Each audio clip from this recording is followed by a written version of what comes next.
Bismillahirrahmanirrahim. Assalamualaikum warahmatullahi wabarakatuh. Waalaikumsalam.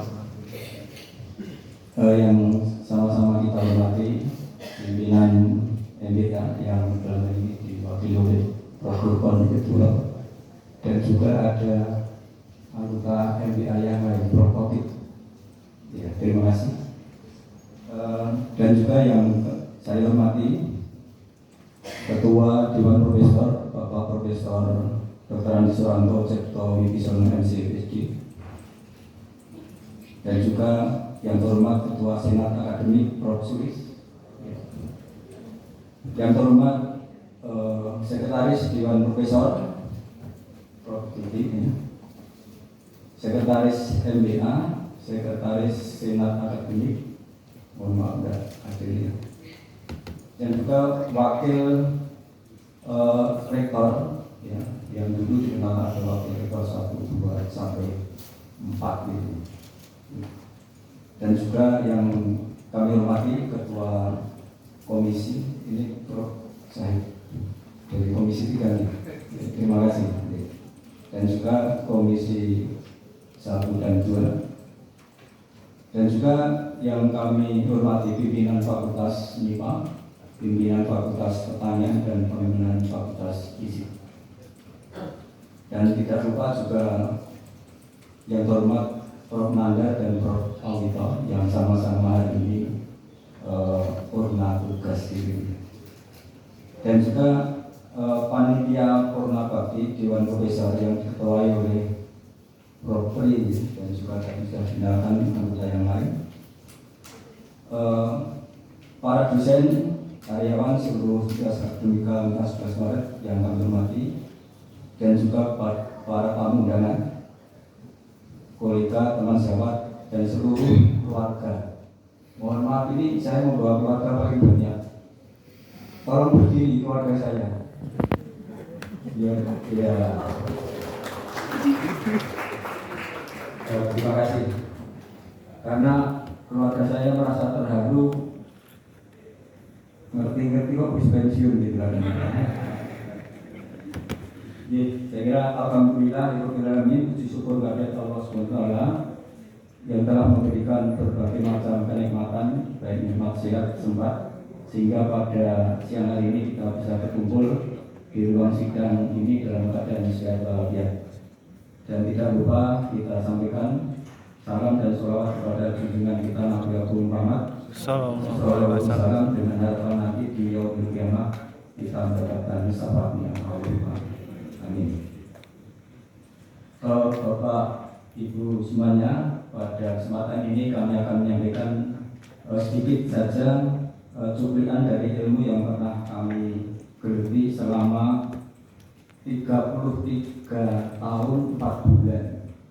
Mungkin beda dengan Prof. Nanda dan Prof. Alwito ya, ada 44 ya. Jadi ada terpaut 10 tahun. Karena kami sebelumnya malah militan di dunia swasta. Pada kesempatan hari ini kami akan menyampaikan tentang topik yang terkait dengan pepakaran kami, yaitu tentang ekologi, khususnya di ekosistem air tawar, yaitu konservasi ekosistem air tawar melalui pengembangan ekowisata berkelanjutan. Hadirin yang saya hormati, air memiliki peran yang tidak tergantikan dalam kehidupan. Semua makhluk hidup membutuhkan air. Adanya kerusakan sumber daya air ini disebabkan oleh kegiatan manusia dan juga ada dari alam, sehingga kita perlu memperhatikan adanya konservasi ekosistem perairan. Termasuk di sini ada 5K, kualitas, kuantitas, kontinuitas, keterjangkauan, dan keadilan. Bagaimana merawat air adalah seperti merawat kehidupan. Kita mulai dengan sederhana saja, diantaranya mengembangkan local wisdom, kemudian mencegah pencemaran, perbaikan sarana dan budaya sanitasi, memanfaatkan air secara efisien dan efektif, melestarikan dan mengoptimalkan vegetasi yang tadi sudah disinggung kaitannya dengan tanaman dari teman-teman dari pertanian ya, dengan tanaman, juga memanen air hujan. Ini membentuk komunitas konservasi air tawar. Dalam agama, ya, air itu dinyatakan sebagai awal mula kehidupan.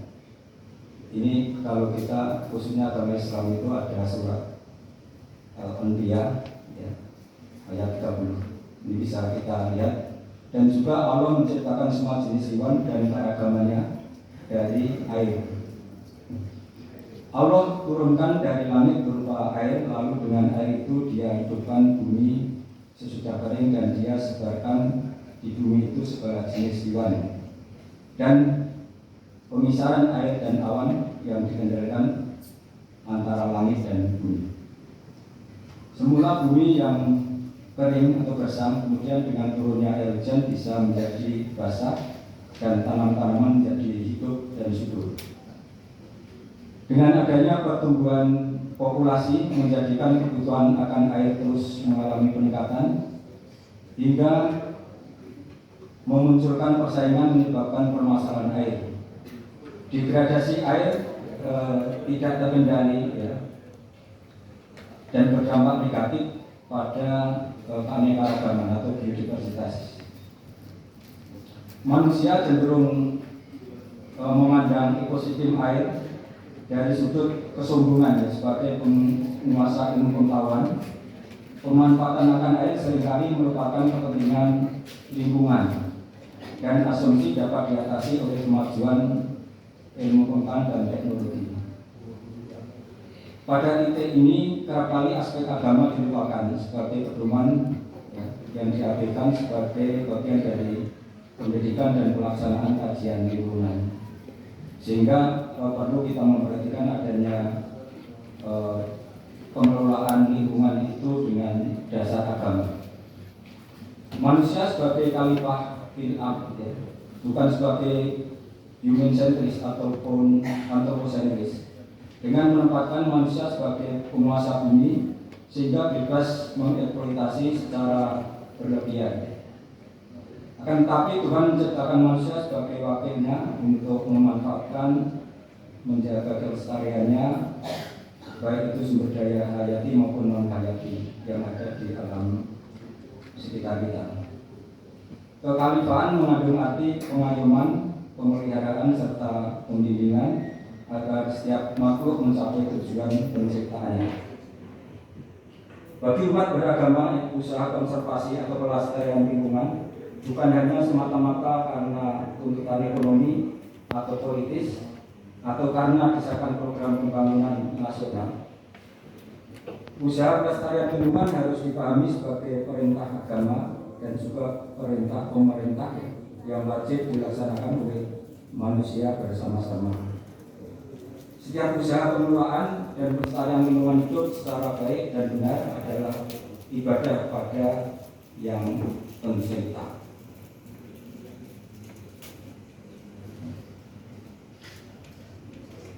Seluruh umat manusia di dunia ini mengalami permasalahan air, diakibatkan oleh alam yang mesti menjadi sebagai proses dinamika alam, dan juga oleh aktivitas manusia yang melebihi ketentuan. Akibatnya terjadi bencana alam atau bencana lingkungan. Terjadinya bencana berarti terganggunya keseimbangan ekosistem, mengakibatkan kehidupan manusia, hewan, tumbuhan dan organisme lain menjadi tidak stabil. Akar permasalahan yang penyebab bencana lingkungan selain alam adalah manusia itu sendiri yang berakhlak kurang mulia. Maka langkah pertama untuk menjaga kelestarian dan perbaikan lingkungan adalah perbaikan akhlak atau mental manusia melalui berbagai media. Di antaranya media pendidikan seperti yang telah diselenggarakan oleh 11 Maret. Tadi sudah disinggung dari Prof. Lambert, ya, kaitannya dengan jenjang prodi lingkungan S1, S2 dan S3.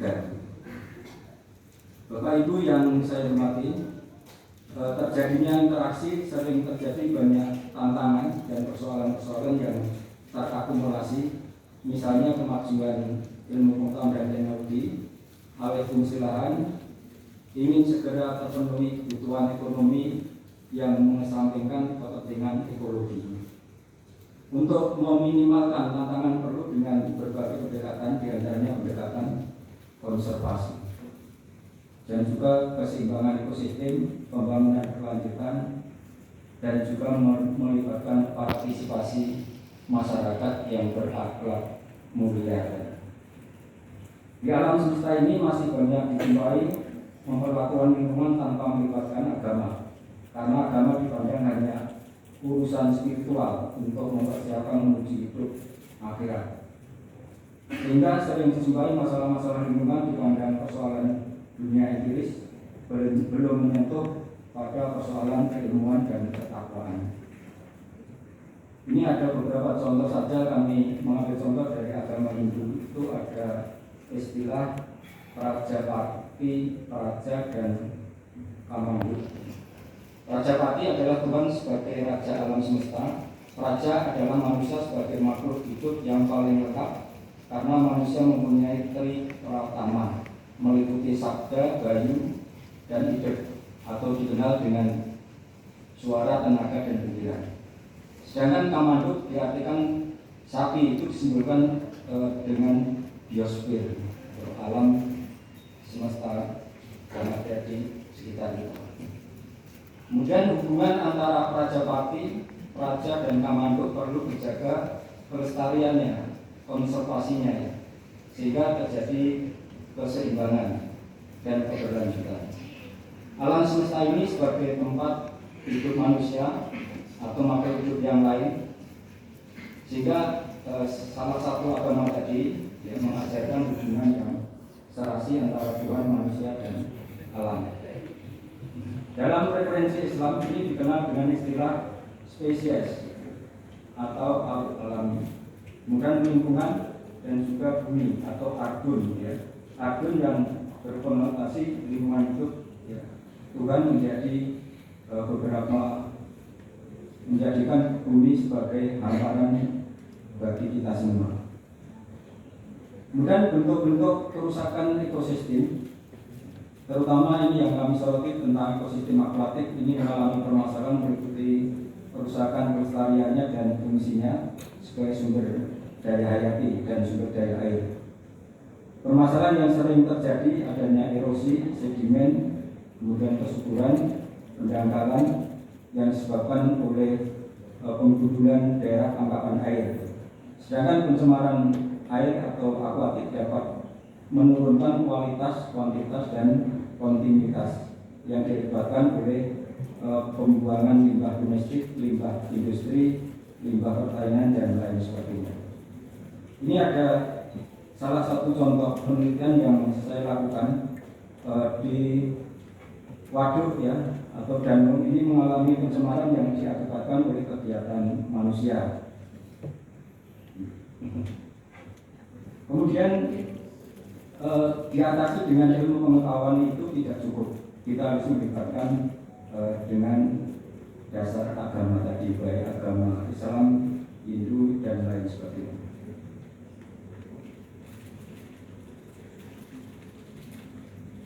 Mohon maaf karena waktunya dibatasi, ini tidak saya bacakan semuanya. Ini salah satu kaitannya dengan pemanfaatan ekosistem air tawar, itu digunakan sebagai ekowisata, ya. Ekowisata yang berkelanjutan, terutama oleh orang-orang lansia yang mengalami gangguan mungkin saraf kejepit atau istilahnya katanya lututnya sakit dan lain sebagainya, ada stres. Ini bisa menggunakan media air, ya, dengan istilahnya kungkum atau berenang. Nah, itu dilakukan secara rutin, alhamdulillah bisa sembuh. Dan juga ada beberapa nasihat dari para dokter, justru renang ataupun kungkum air itu bisa menyembuhkan beberapa penyakit. Ya, ini kaitannya ekosistem air tawar ini digunakan sebagai ekowisata yang berkelanjutan. Ada juga contoh, ya, di Waduk Mungkur Wonogiri sebagai objek ekowisata. Selain digunakan sebagai irigasi, waduk juga sering digunakan oleh masyarakat untuk melepas kepenatan. Dengan melihat perkembangan ekowisata yang sangat pesat, perlu ilmu khusus yang menjadi peluang Universitas 11 Maret untuk menyelenggarakan pendidikan yang terkait dengan ekowisata. Sehingga saya minta pada kolega saya ini Dr. Siti Rahmawati MSI bisa melanjutkan apa yang kami rencanakan ini. Dan kami mohon ini dari pimpinan-pimpinan universitas ya, bisa mendirikan studi ekowisata, bahkan fakultas pariwisata. Insya Allah nanti kalau itu didirikan, ini banyak sekali baik dari fakultas sastra maupun dari MIPA itu banyak mempelajari tentang ekowisata. Demikian yang dapat saya sampaikan, kurang lebihnya mohon maaf yang sebesarnya. Kemudian kami lanjutkan untuk tata morologi. Pada yang terhormat Bapak Pimpinan Universitas dan Sivitas Akademika Mas Bermaret, sehubungan telah berakhirnya tugas saya sebagai dosen ASN atau PNS di Fakultas MIPA Universitas Bermaret, saya telah menjalankan tugas selama 33 tahun 4 bulan. Maka mulai 1 Juli 2024 saya mohon pamit undur diri. Apabila selama bertugas di PNS ada tindakan dan tutur kata dan lain-lain yang kurang berkenan, kami mohon maaf yang sebesar-besarnya.